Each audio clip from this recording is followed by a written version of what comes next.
In 2026, if your camera doesn't have phase detect autofocus, it's not vintage, it's broken for video. Now let me be clear, Panasonic is legendary.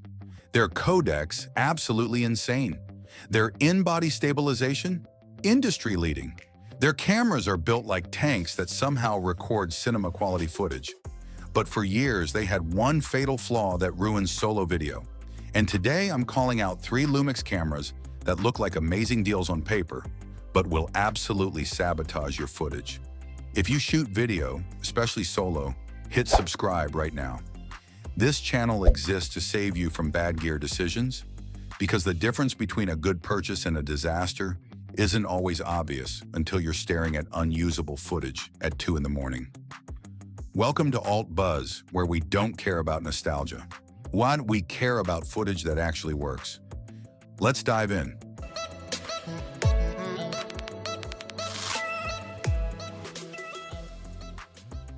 Here's the rule for 2026.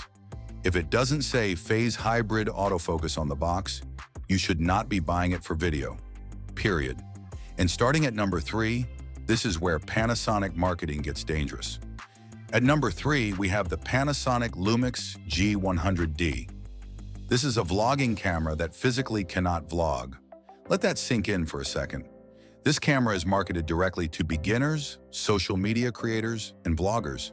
It's small, it's cute, it's affordable, it looks perfect sitting on the shelf at your local camera store. The box promises easy content creation.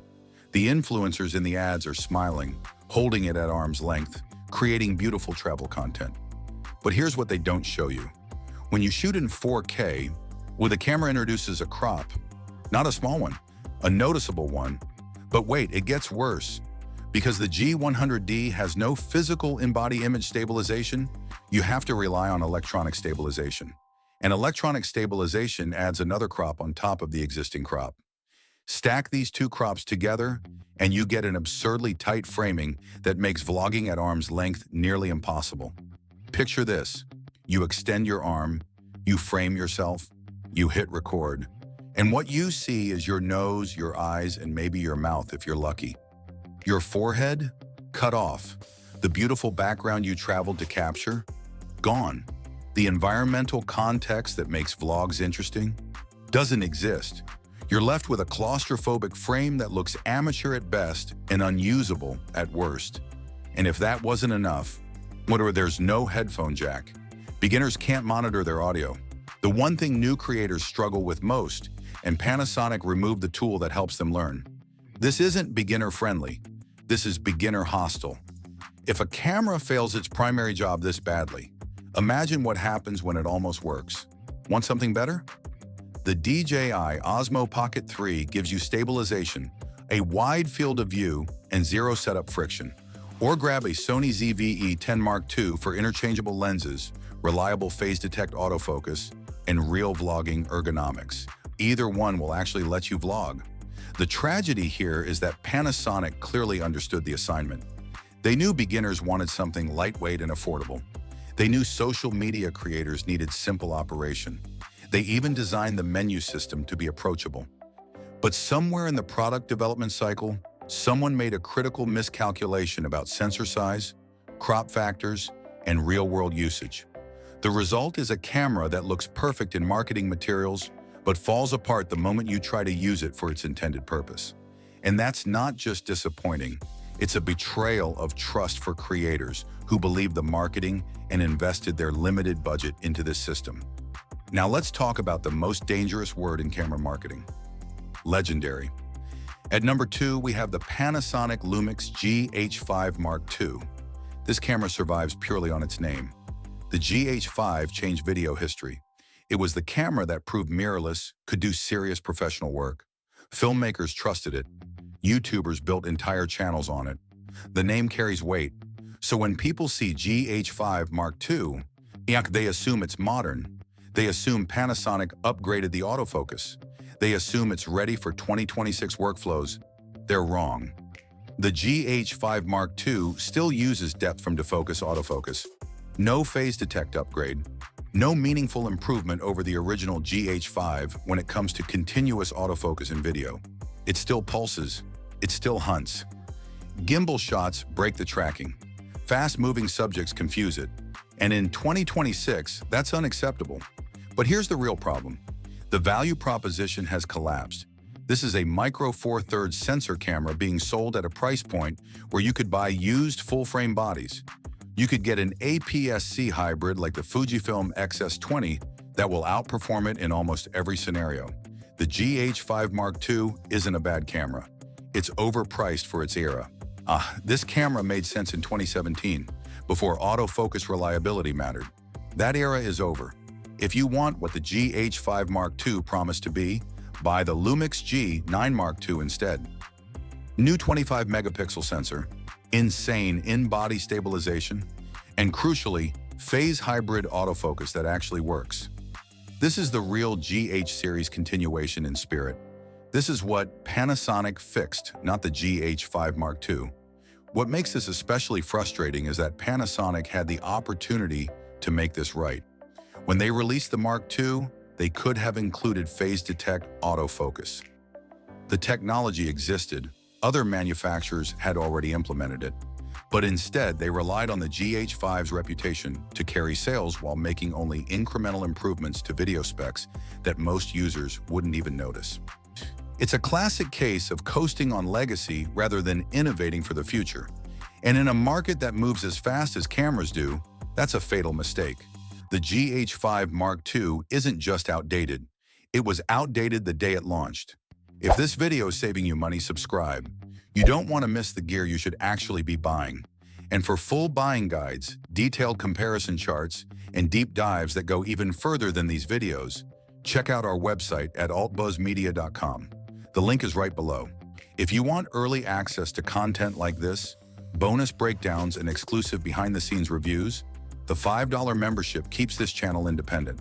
No sponsored fluff, just real advice from people who actually use this gear.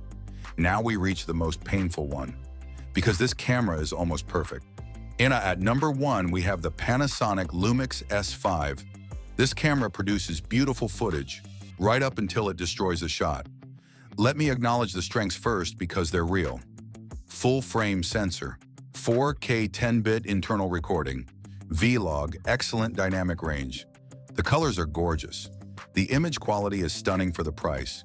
On the used market in 2026, you can find the S5 for an absolute steal.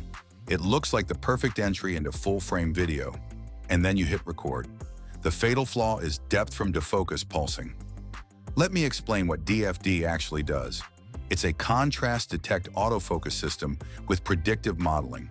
The camera rapidly pushes focus forward and backward to estimate depth. It works acceptably for still photography. It works for locked-off shots. But for continuous video autofocus, it never truly locks. It constantly reevaluates contrast, and this creates visible pulsing, wobble, and breathing in your footage. Imagine you're filming yourself talking to the camera. Static background, shallow depth of field, professional setup.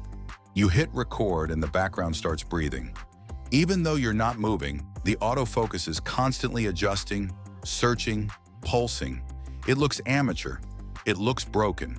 And on modern platforms like YouTube and Instagram, audiences notice.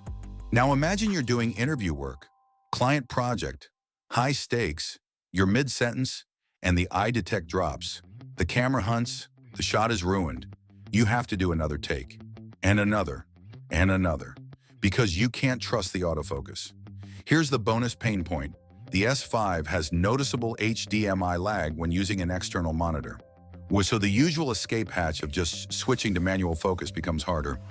You're fighting the camera instead of creating with it. In 2026, unreliable autofocus isn't a quirk, it's a deal breaker. The footage from the S5 is beautiful. The colors, the dynamic range, the rendering, it's all there. But beautiful footage doesn't matter if it's out of focus. And that's the trap. You see the price. You see the specs. You see the image samples. And you think you're getting a bargain. Until you're solo on location and you realize the camera is working against you. The mandatory upgrade is the Lumix S5 II. Same sensor, same Lumix color science, same build quality, but it has phase hybrid autofocus. It locks on, It doesn't pulse. The background stays stable. Your eye stays tracked. The upgrade cost is insurance against ruined takes. And in this industry, peace of mind is worth every penny. This is what makes the S5 so heartbreaking. It's 95% of the way there. The sensor is phenomenal. The codec options are professional grade. The build quality feels expensive. Even the menu system is well thought out. But that final 5%, the autofocus reliability, is the difference between a camera you can trust and a camera that makes you nervous every time you press record. And here's the thing about solo video work. You don't get second chances. You can't ask your subject to repeat that perfect moment. You can't recreate the exact lighting that happened naturally. When the camera fails, the moment is gone forever. That's why autofocus isn't just a feature. It's the foundation of confidence. Can Panasonic fix their autofocus problem? What you're seeing here are their old mistakes. The Lumix lineup in 2026 is genuinely excellent. The S5 Mark II, the G9 Mark II, these are cameras that compete with anyone. But the older DFD bodies, no matter how cheap they get, are not worth the frustration.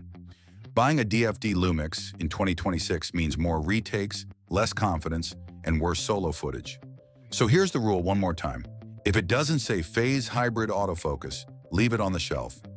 Subscribe if you care about footage that works, not specs that lie. And if this video saved you from a bad purchase, super thanks directly supports the channel and keeps content like this coming. Not for those who want to go deeper, head over to altbuzzmedia.com for comprehensive buying guides, spec comparisons, and real-world testing data. And if you want early access, exclusive reviews, and bonus content you won't find anywhere else, the membership link is right below. It's $5 a month and it keeps AltBuzz honest and independent.